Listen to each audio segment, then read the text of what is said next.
할렐루야. 예수님 함께 하셔서 아멘. 오늘은 빌립보서 1장 후반부 말씀.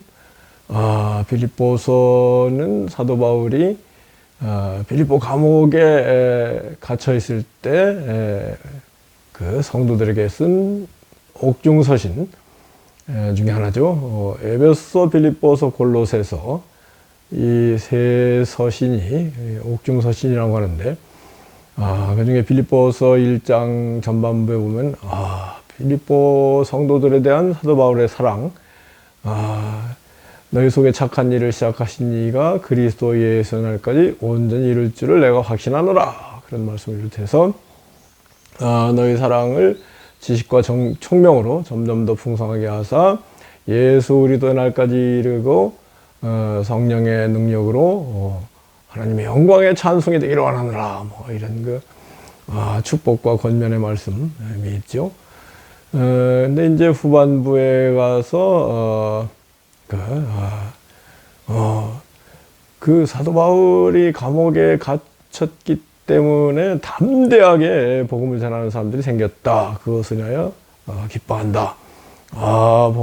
감옥에 갇혀서도 막 복음을 전한다는 소식을 듣고 담대한 믿음을 가지고 복음을 전파하는 사람들이 있다. 그런데 더러는 투기와 허영으로 복음을 전파하는 사람도 있었다. 사도 바울이 전하는 복음 왜 사도 바울만 전하겠느냐? 우리도 막 전할 수 있다. 그렇게 복음을 전하는 사람들이 있었던 모양이에요. 사도 바울 어떤 사람은 착한 마음으로 복음을 전하는데 그런 사람들로 나 기뻐한다. 그런데 투기와 허영으로 다투는 식으로 복음을 전하는 사람들이 있었는데, 그럼에도 불구하고 그 사람들로 인해서 그리스도가 전파되니 나는 기뻐하고 기뻐하노라. 이런 말씀들이 있어요. 참 놀라운 통찰력과 담대함과 또 넓은 마음, 관대함이 보이죠. 사도 바울이 뭐라고 했다고요?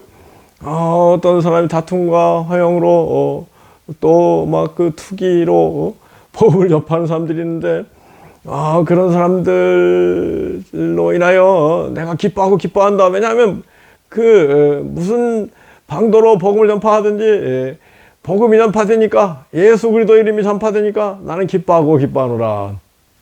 그런 말을 하고 있잖아요. 이 빌립보서가 희락의 복음, 기쁨의 복음이다. 그런데 첫째는 빌립보서의 사도 바울이 빌립보 성도들에 대한 사랑, 나의 기쁨이요 면류가 아닌 빌립보 성도들아, 내가 너희를 기뻐하고 기뻐한다. 4장 1, 2절 말씀이죠. 또 내가 그리스도 예수 영광 가운데 그 풍성한 대로 모든 쓸 것을 채우실 것이다. 또 내가 예수 그리스도 안에서 능치 못함이 없다. 그런 말씀도 있고, 참 좋은 말씀들이 많은 성경인데요. 근데 오늘 제가 생각하고자 하는 것은 다툼이나 허영으로 투기로 복음을 전파하는 것도 사도 바울이 기뻐했다. 그것도 그것을 통해서 복음이 전파되니 무조건 기뻐한다. 그 말씀 중심으로 한번 또 세대주의 내지는 기독교 신앙의 분파, 이런 문제를 한번 더 정리를 해보고자 합니다. 무슨 말씀이냐면은 전에는 제가 중세 카톨릭이 왜 이렇게 타락한 상태에서 하나님의 영광을 가리는 일이 많았느냐 하고 굉장히 비판적인 마음이었는데요. 그런데 이 세대주의가 뭐예요? 디스펜세이셔널리즘, 하나님의 섭리와 경륜이 있다. 중세는 나름대로 하나님이 그런 식으로 복음을 전파하신 경륜이 있는 것이다. 이게 세대주의 입장이거든요. 그리고 이제 종교개혁 이후에 막 그 기독교, 개신교 쪽이 막 분파, 뭐 수많은 분쟁과 분파가 있었는데, 그것도 조금 그 못마땅하게 생각했는데, 그것도 나름대로 하나님의 경륜이 그 속에 포함되는 게 아니냐, 뭐 이런 생각을 하게 됐다고 할까요? 첫째는 그 가톨릭에 대해서 생각해 본다면, 여러분 그 14세기에 가톨릭에 관한 참 이 비판적이면서 참 흥미진진한 그 소설 같은 책을 쓴 사람이 있었는데요. 이태리의 보카치오의 데카메론, 뭐 그런 에 대해서 들어본 적이 있을 겁니다. 보카치오의 데카메론. 어제 이제 위키피디아에 보니까 이 보카치오의 데카메론 줄거리들이 상세하게 나와 있어요. 나무 위키보다도 하여튼 위키피디아 한글 편에 상세하게 그 데카메론 줄거리가 나와 있는데, 첫째는 하여튼 14세기 패스트, 흑사병이 돌 때 그것을 피해서 여자 7사람, 남자 3사람, 귀족들이 전원적으로 피해가지고 있으면서, 우리 하여튼 뭐 재미난 얘기나 해봅시다, 뭐 이렇게 해서 100가지 얘기가 있다는 거예요. 근데 하나하나 전부 흥미진진한 얘기인 것 같아요. 그 중에 뭐 대표적으로 유명한 얘기가, 당시에 유대인 아브라함이라는 사람이 있었다고 합니다. 이 아브라함이 구약시대에 나오는 아브라함이 아니라 유대교를 믿는 아브라함이라는 사람이 있었는데, 어떤 가톨릭 성도가 당신이 로마 한번 갔다 오면은 기독교로 개종할 거요, 그런 권면을 듣고 유대인이 실제로 로마 교황청, 뭐 수도원, 뭐 이런 가톨릭의 현실을 한번 보려고 갔다는 거죠. 갔는데 유대인이, 그리고 나서 이제 개종을 했는데, 개종한 이유가 걸작이에요. 뭐라고 하냐면, 가보니 뭐 교황청, 뭐 추기경, 뭐 신부, 수도사들이 얼마나 음란하고 타락하고 매춘 뭐 그런 참으로 정말로 한심한 모습을 내가 봤다, 이 유대인이 하는 얘기입니다. 그럼에도 불구하고 교황청이 서 있는 걸 보니까 기독교를 하나님이 세운 거로 알겠다. 그래서 나는 가톨릭으로 개종한다. 가톨릭 개종하는 이유가 뭐예요? 가톨릭이 어마어마하게 타락했음에도 불구하고 기독교가 가톨릭이 유지되는 걸 보니까 가톨릭을 믿을 수 있다. 그러면서 개종했다. 뭐 그런 얘기를 비롯해서 보카치오의 데카메론의 아주 뭐 흥미진진한 타락한 수도자들, 교직 성직자들의 모습이 막 적나라하게 그려져 있다는 건데요. 여하튼 그러한 일을 통해서도 개종이 일어나니 우리가 하여튼 뭐 이런저런 일들 때문에 낙심할 수도 있지만 낙심할 거 없다, 그런 생각이 들었어요. 지금 21세기 개신교의 영향력, 뭐 유럽에서는 뭐 개신교가 거의 명목뿐이고, 미국에서도 개신교 영향력이 뭐 거의 없잖아요. 한국에서도 그래도 한국이 제일 영향력이 큰 편인가요? 이런 상황인데,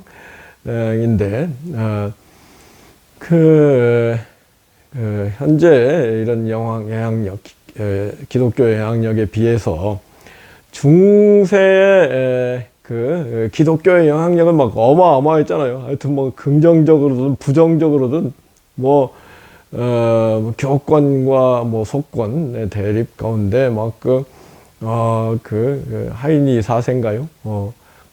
황제가 완전히 그레고리 교황 이런 교황한테 완전히 와서 카노사의 굴욕이라고 교황청 앞에서 막 3일을 굶으면서 회개 기도를 하는 그런 얘기가 나올 정도니까 정말 영향력은 막강했다. 반면에 지금 현재 기독교의 영향력은 너무나 약하다. 그런 걸 보면 중세 기독교를 반드시 부정적으로만 볼 수 있느냐 뭐 이런 생각을 하게 됐어요. 그리고 중세 기독교의 영향력과 함께 또 나름대로 또 좋은 교직자들, 성직자들이 있었다고 우리가 인정하지 않을 수 없는 게 여러분 레미제라블을 읽어보면은 레미제라블 빅토르 루이고가 10년에 걸쳐 쓴 굉장히 큰 소설이 장편 소설이잖아요. 레미제라블 첫 부분에 보면은 장발장을 회개하게 만든 아주 선한 주교, 미리엘 주교 이야기가 나오고 있습니다. 미리엘 주교가 얼마나 선하게 사목을 한다고 할까요? 살고 있는가? 결국은 미리엘 주교의 선함에 장발장이 감동받아가지고 결국은 장발장이 회개하고 아주 선한 삶을 사는 이 얘기가 이 레미제라블입니다. 그러니까 빛이 어둠을 이긴 이야기, 선이 악을 이긴 이야기가 이 레미제라블 장발장인데 빅토르 루이고가 굉장히 비판적으로 가톨릭을 봤습니다만 그럼에도 불구하고 선량한 아주 선한 주교가 있었다는 것을 얘기하는 걸 보면은 타락한 교황이나 추기경 성직자들이 많이 있었겠지만 반대로 타락하지 않고 기독교의 정신에 따라서 정말로 선하게 이렇게 백성들을 돌본 그런 성직자도 상당히 있었다 하는 걸 여기서 알 수 있고 또 제가 정말로 좋아하는 중세 성자는 성 프란치스코, 프란치스코 수도회를 만든 성 프란치스코인데요. 성 프란치스코 전기 정말 기독교인이나 한번 읽어보아야 되는 그런 아주 선한 이야기들이 얼마나 많이 나오는지 몰라요. 성 프란치스코가 아주 부잣집 아들이었는데 산상설교를 읽어가다가 들의 백합화를 보라, 참새를 보라, 하나님이 다 먹이고 입히시지 않느냐, 이런 말씀에 감동을 받아가지고 부잣집 상속권을 다 포기하고 산으로 올라가서 살면서 복음을 전하기 시작한 이야기가 이 성 프란치스코의 이야기인데요. 그러면서 성 프란치스코가 교황청을 존중해서 교황청의 허락을 받고 수도회를 시작하는 그런 얘기들이 나오잖아요. 정말로 성 프란치스코 얘기 가운데 참 감동적인 얘기는 성 프란치스코의 놀라운 은사랄까요? 은혜, 카리스마 이런 걸 보고 사람들이 아니 왜 하나님이 특별히 당신을 그렇게 사랑하는 거요? 그렇게 물었을 때 성 프란치스코가 뭐라고 했냐면 하나님께서 이 땅에서 나보다 더 추악한 사람을 발견하지 못하시기 때문에 나를 택하셔서 은혜를 베푸셔가지고 이 땅에 스스로 선량하다고 하는 사람들을 부끄럽게 만드시기 위해서 나를 택한 거요. 그랬다는 거거든요. 여튼 중세도 나름대로 세대주의적인 관점에서 볼 때도 그런 하나님께서 은혜를 베푸시는 경륜이 있었다고 하지 않을 수 없다. 종교개혁 시대에도 가톨릭 쪽에서는 예수의 제수이스트 이그나시우스 로욜라라는 사람이 막 들고 일어나가지고 무슨 개신교 종교개혁을 하려고 하냐.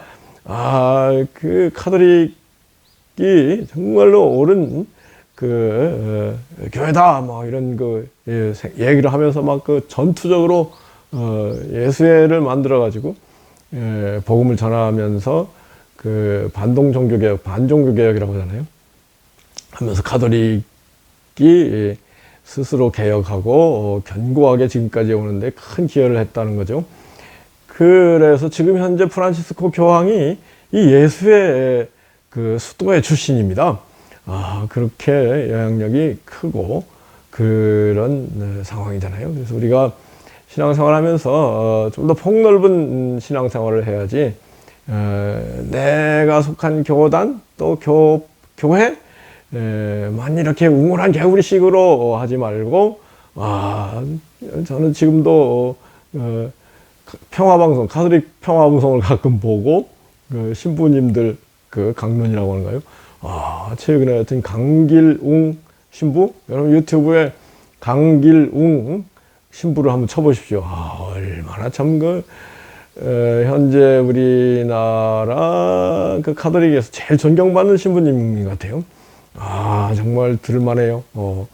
그리고 이제 참 한편으로는 이제 개신교의 그 분열 부상, 교리 논쟁과 분열 부분에 관해서 제가 참 그 자체가 종교 개혁이 잘못된 거 아니냐 뭐 이런 생각도 할 정도로 너무 분열이 심하잖아요. 그런 생각을 하였는데, 우리 그 연합교회 하순회 전도사님이 지난주에 설교를 하면서 그래요. 하나님, 예수님, 성령님, 기독교의 세계는 어마어마하기 때문에 그 세계에 대한 교회가 분파가 있는 게 자연스러운 게 아니냐 그러는데, 제가 한 수 배웠네요. 맞다. 기독교회가 오히려 가톨릭 하나만 있는 것보다도 여러 그 교단들이 있으면서 하나님, 예수님, 성령님에 대해서, 기독교에 대해서 다 말하고 싶은 걸 말하면서 그 교회 분열의 부정적인 측면보다도 긍정적인 측면이 또 있는 거 아니냐 그런 생각을 하게 됐네요. 그래서 거기에 딱 해당되는 말씀이 빌립보서 1장 사도 바울이 어떤 사람들은 막 착한 뜻으로 복음을 전파하지만 어떤 사람들은 투기와 허영으로 다툼으로 복음을 전파하는데도 불구하고 그로 인해서 복음이 예수 그리스도 이름이 전파되는 것을 보고 나는 기뻐하고 기뻐하노라. 그 사도 바울의 경륜이 이해가 됐다고 할까요? 근데 이제 세대주의적인 입장에서 볼 때 사도 바울의 신앙의 세 가지 한계를 지적하지 않을 수 없는데요. 첫째는 사도 바울이 그 노예제도를 인정했습니다. 당시 노예제도는 당연한 걸로 받아들여졌기 때문에 사도 바울이 노예들도 종들도 주인에게 헌신을 다해라, 모험적인 노예가 되어야 된다. 그리고 사도 바울이 왕권이 위로부터 왔다. 왕권 신수설, 로마서 13장이죠. 그래서 그 왕의 전제 권력을 인정했거든요. 그리고 세 번째는 여자들은 교회에서 잠잠하라. 그렇게 얘기하고 있거든요. 이 세 가지, 왕권 신수설, 노예 인정, 여자들은 교회에서 잠잠하라. 이 세 가지가 사도 바울의 한계랄까요? 그래서 당시 사도 바울이 복음을 전할 때 왕권을 부정하고 노예제도를 부정하고 여권을 긍정하고 그랬을 때는 복음이 뿌리째 뽑힐 수 있는 그런 위험한 상황이 올 수도 있고 복음이 잘 전파되지 않을 수도 있기 때문에 그런 세대주의적인 관점에서 그런 그 가르침을 가르쳤다는 것을 우리 깨달을 수 있다고 할까요? 반면에 우리 주님은 절대 노예제도가 긍정적으로 말한 적 없고 왕권에 대해서 긍정적으로 말한 적이 없고 여자들에 대해서 부정적으로 말한 적이 없거든요.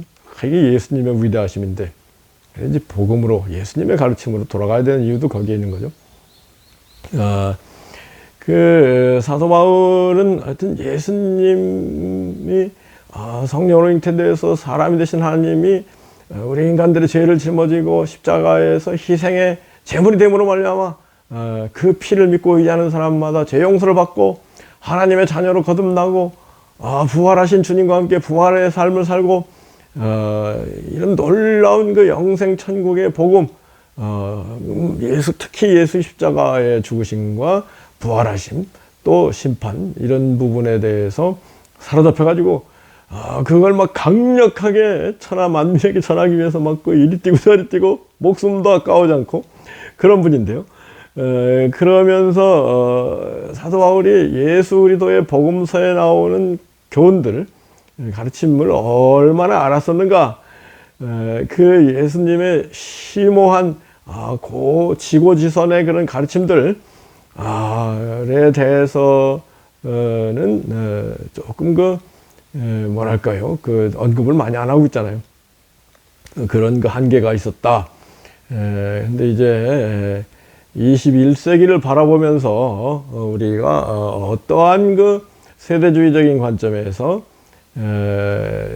우리 신앙을 정립해야 될 것인가를 한번 생각을 해봤는데요.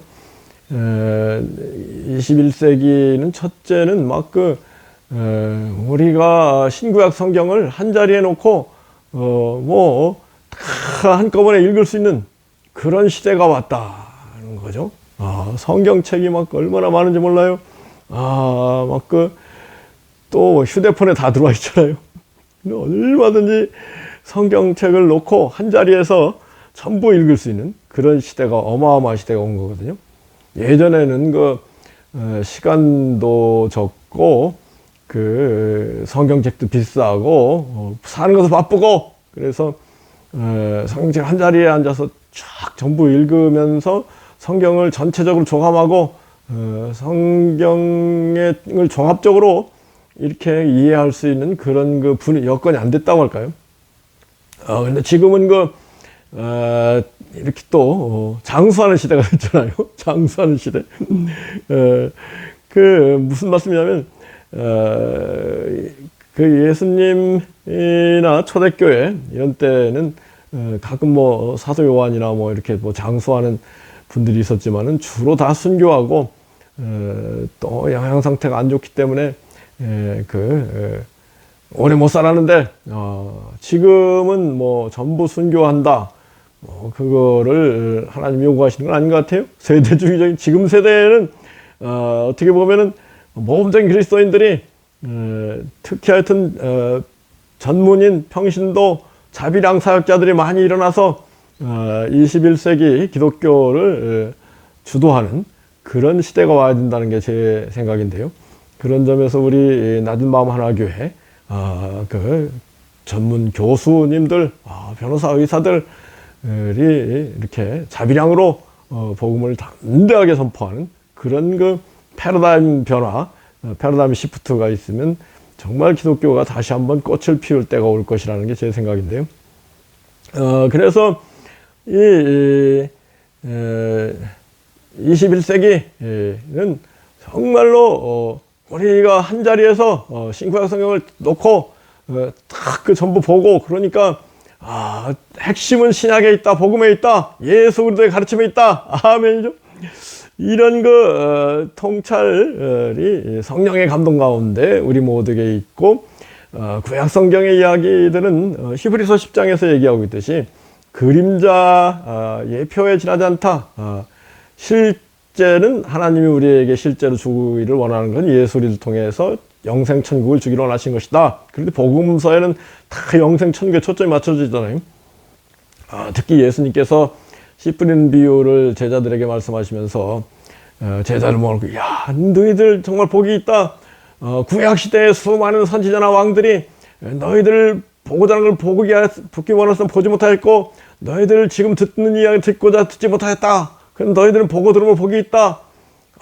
그리고 영이 낳은 사람 가운데 침례 요한이 가장 위대한 사람인데, 성령으로 거듭난 사람은 지극히 작은 자라도 침례 요한보다 더 위대하다. 이런 말씀하신 걸 보면, 이 신약 시대, 복음 시대, 성령 시대는, 예수 그리스도 시대에는 완전히 구약 시대를, 그야말로 구약 시대에는 그림자 시대, 보름달 시대, 구약시대 위대한 사람들도 보름달이 지났지만 신약시대는 예수 그리스도의 찬란한 태양이 떠올랐으니 예수 그리스도 중심으로 정말로 그 예수 그리스도의 놀라운 그 지고지선한 가르침을 다시 한번 중심으로 실천하면서 복음을 담대하게 그 강력하게 전파하는 그런 21세기가 되어야 되지 않겠는가 그런 생각을 해봅니다.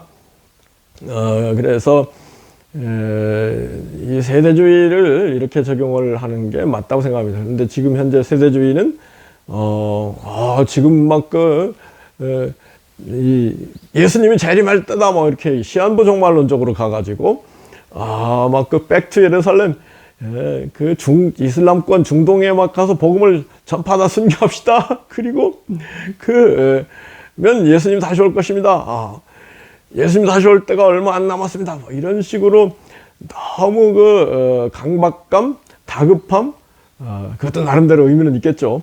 그것도 부정적으로 볼 건 아닌데, 여하튼 그러기보다는 정말로 이 인류가 뭐 80억에서 100억을 바라보는 이 시대에 100억 인류가 예수 그리스도의 복음 진리를 우리 전문인 자비량 평신도 사역자들을 통해서 잘 전파되고 꽃이 피는 그리고 열매를 맺는 그런 시대가 오기를 원합니다.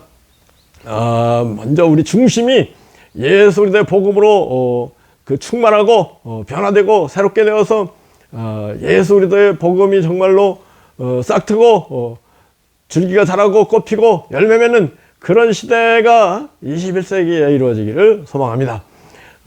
그러기 위해서는 무엇보다도 복음의 핵심은 예수 그리스도의 진리, 예수 그리스도의 진리가 복음 아니겠습니까? 예수 그리스도의 진리, 복음 진리, 그 중심으로 예수 중심으로 예수 그리스도의 말씀, 복음 중심으로 근데 예수 그리스도의 말씀은 천국 중심이거든요. 천국 중심으로 이 복음이 꽃 피고 열매는 그런 놀라운 시대가 21세기에 펼쳐지기를 소망하고 여기에 동참하는 분들이 더 많이 일어나기를 간절히 소원합니다. 기도합니다.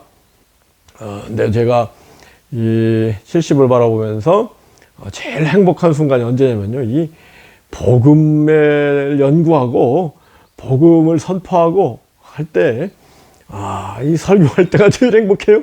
그래서, 이 행복을 모든 그 성도들이 누릴 수 있도록 해주기 위해서, 성도들도, 여러분들도 이 가르침을 잘 머릿속에 정리해가지고, 여러분들이 주변 사람들에게 또 가르칠 수 있는, 설교할 수 있는 그런 여건이 마련되기 원한다고 할까요? 정말로 이 복음 전하는 일 준비하는 이 시간도 막 기쁘고 참 놀라운 성령의 감동 가운데 준비도 하지만은 또 이것을 막 선포할 때 얼마나 기쁘고 즐거운지 이런 말로도 할 수 없다. 이 기쁘고 즐거운 일, 이 땅에 막 이런저런 거 얽히고 설킨 복잡한 일들이 있지만요. 복음을 전하게 되면은 이런 것을 다 초월해서 천상의 기쁨이 막 쏟아지고 우리 주님께서 요한복음 10장 10절에서 내가 온 것은 양으로 생명을 얻되 더 풍성히 얻게 하라 그랬는데 풍성한 생명, 영원한 생명이죠. 이 앞당겨 체험된다. 뭐 영생이라는 게 뭐 시간만 영원히 가는 게 아니고 참되고 완전하고 강력하고 풍성하고 충만하고 생기가 넘치고 기쁨이 가득한 생명이다. 아멘이죠. 이런 생생한 체험을 언제 한다고요? 복음을 선포할 때 실제로 그동안 40년 넘게 신앙생활하면서 이제 만나는 사람들에게마다 이렇게 뭐 복음을 전하려고 했거든요. 그럴 때 얼마나 기쁜지 하나님 기뻐하시고 그 기쁨 성령님이 기뻐하시고 예수님 기뻐하시고 제가 하여튼 뭐 처음 이 복음 진리를 믿고 깨닫고 이 놀라운 최고의 복음 진리 교훈을 100만 명에게 전해야 되지 않겠느냐 하고 지금까지 왔는데 그래서 뭐 CBS, CTS, CGN, 뭐 C채널 이런 데 뭐 2번씩 나가고 그리고 하여튼 뭐 그 전도 책자를 막 뭐 수십 가지 만들어 가지고 막 뿌리고 그랬는데요. 그리고 이제 뭐 설교를 한 10,000번을 했어요. 교회에 그 초청받아 가지고 간증 한 1000교회에 가서 했고, 채플, 그 신학교, 중고등학교까지 한 뭐 100 가운데 넘게 불려가서 복음을 좀 이렇게 전한, 보면 100만 명 가까이 막 중국어 선교지도 만들어 놓고 그 영어, 일본어 선교지 지금 다 만들어 놨거든요. 베트남어로 좀, 캄보디아로 좀 만들고 싶은 생각이 좀 일어나는데, 여하튼 가장 행복한 순간은 복음을 전하고 설교하는 순간이다. 그럴 때 하나님 기뻐하시고 그 사람의 영혼이 잘 되고 범사를 되고 강건케 하는 축복을 누리게 된다. 이러한 제 경험을 우리 모든 특히 전문인 평신도 자비량으로 한번 움직여볼까 이런 마음 일어난 분들이 많이 일어나가지고 21세기에 복음의 꽃이 찬란히 피고 열매가 30배, 100배, 1000배, 만배 풍성히 열매 맺는 복음의 열매, 천국의 열매, 예술의 열매가 맺는 그런 시대가 펼쳐지기를 소원하고, 여기에 동참하는 분들에게 놀라운 축복이 함께하기를 예수 그리스도로 축복하고 기도합니다.